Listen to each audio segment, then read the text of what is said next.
Determine all points on the curve r equals tan theta minus 1, where the tangent lines to this polar curve here are vertical.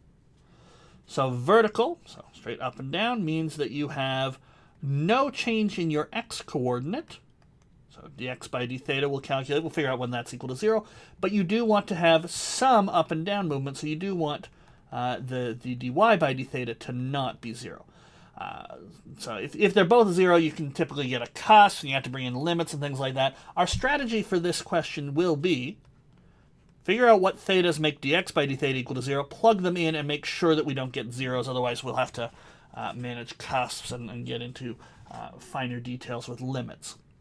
But we can get into that if that ever comes up. But let's sort of move on with our plan here. So we'll focus on dx by d theta.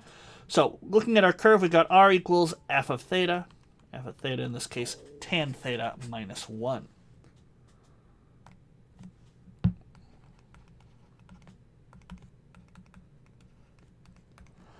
And we start with dx by d theta, find out where it's 0, because if at places where it's not 0, no bother even looking at those. Okay, so the formula for dx by d theta in terms of your f of x is f prime cos theta minus f theta sine theta. Okay, this just comes from x equals f of theta cosine theta and doing the product rule on that. Okay. So tan theta minus 1, well, the minus 1, when you differentiate, that goes away. Tan theta goes to secant squared theta. We'll have tan theta minus 1 here, sine theta. Okay, now cosine and secant are reciprocals, so this cosine and one of these secants cancel out.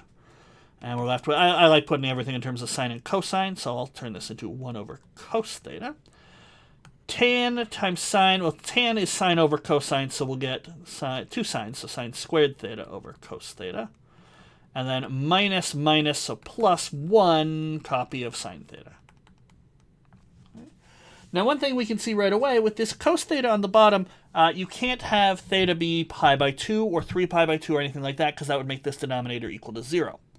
Now, you might think, well, that should be something worth noting, but it's also something we don't really need to concern ourselves with, because tan theta is sine over cosine. So it already, this function and therefore this curve are not defined when theta is pi by 2 or 3 pi by 2 or 5 pi by 2.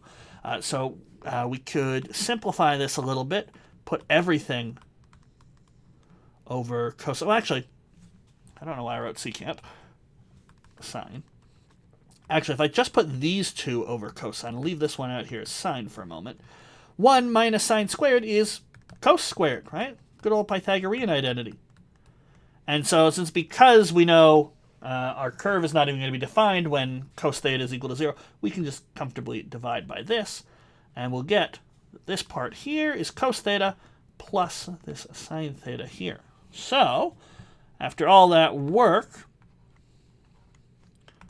dx by d theta is cos theta plus sine theta. And of course, not allowing pi by 2 or 3 pi by 2 or minus pi by 2, as I've already mentioned a couple times now. So when is this equal to 0, excluding those options? Well, that's going to happen when sine is the same as minus cosine. Minus cosine. Now, we can try to rewrite this or use trig identities. Honestly, sine and cosine have the same value at a very special point. At pi by 4, both sine and cosine are equal to 1 over root 2. And when you move to a different quadrant, so the second quadrant, 3 pi by 4, sine is still positive, but cosine becomes minus 1 over root 2, because cosine, it'll be the same value as pi by 4, but the sign will change. So 3 pi by 4 will make this true. 5 pi by 4, well, with 5 pi by 4, sine and cosine again are equal. This time we're down in the third quadrant, and they're both minus 1 over root 2. But then at 7 pi by 4 in the fourth quadrant, we'll be back to them being opposite. Sine is minus 1 over root 2, and the cosine value there is 1 over root 2, because for the fourth quadrant, cosine's positive.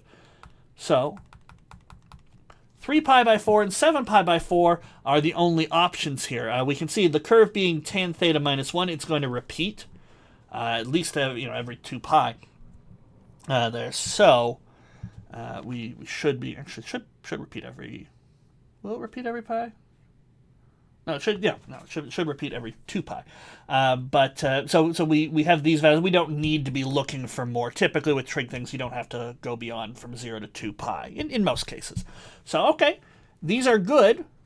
Are these the theta values that give me vertical tangent lines? Well, they're the only ones that could, but remember what I was saying, we also need dy by d theta. There needs to be a little movement in the y direction, or you're not going to get a vertical tangent line. You're going to get sort of a weird shape that requires more analysis. Typically something like a cusp. So we got to make sure that this is not 0, because if it is, we've got more work to do. So okay, let's figure out dy by d theta. Okay, so we know our f of theta, dy by d theta, f prime sine theta, and then plus a little bit better, f theta cos theta. Okay. Well, we've already said we get secant theta sine theta, and tan theta minus 1 for our f. So now, what happens when I plug in 3 pi by 4? Well, secant is 1 over cosine, so this will be 1 over negative root 2. So this will be negative 1 over negative root 2. So this will be negative root 2 squared, so that'll be 2. This will be 1 over root 2.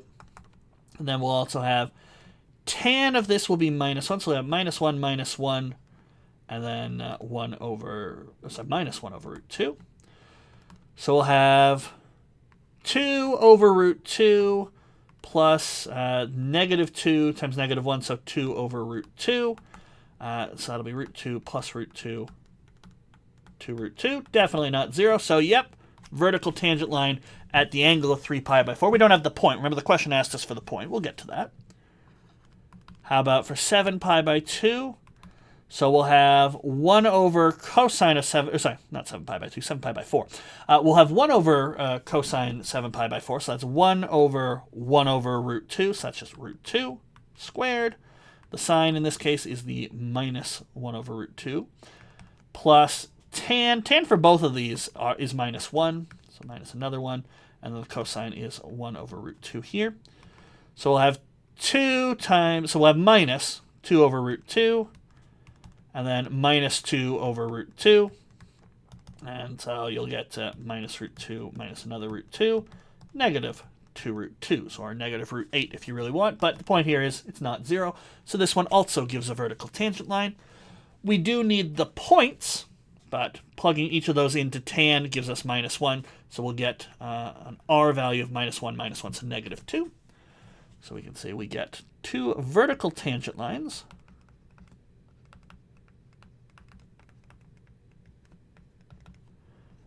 at theta is 3 pi by 4 and 7 pi by 4. So that first one minus 2 3 pi by 4, and the other one, right, tan 7 pi by 4 is minus 1, because that's, do tan theta minus 1, and 7 pi by 4. And just a quick little sanity check, the r values are the same, but the theta values differ by pi, so these are not actually also the same point. They are separate points. Sort of one of them's down here, and the other one's over here, is the idea. So they are separate points on the curve, and I don't know what's going on, but maybe we get tangent lines like this. Is the idea. So that's it. Vertical tangent lines at those. There are other theta values that will make it work, but as I said, this thing is repeating, as most trig things do, from every 2 pi at worst. So we don't need to go searching for any others. They'll just be the same points, but will look different. So there we go. Vertical tangent lines at those 2 values, or those 2 points.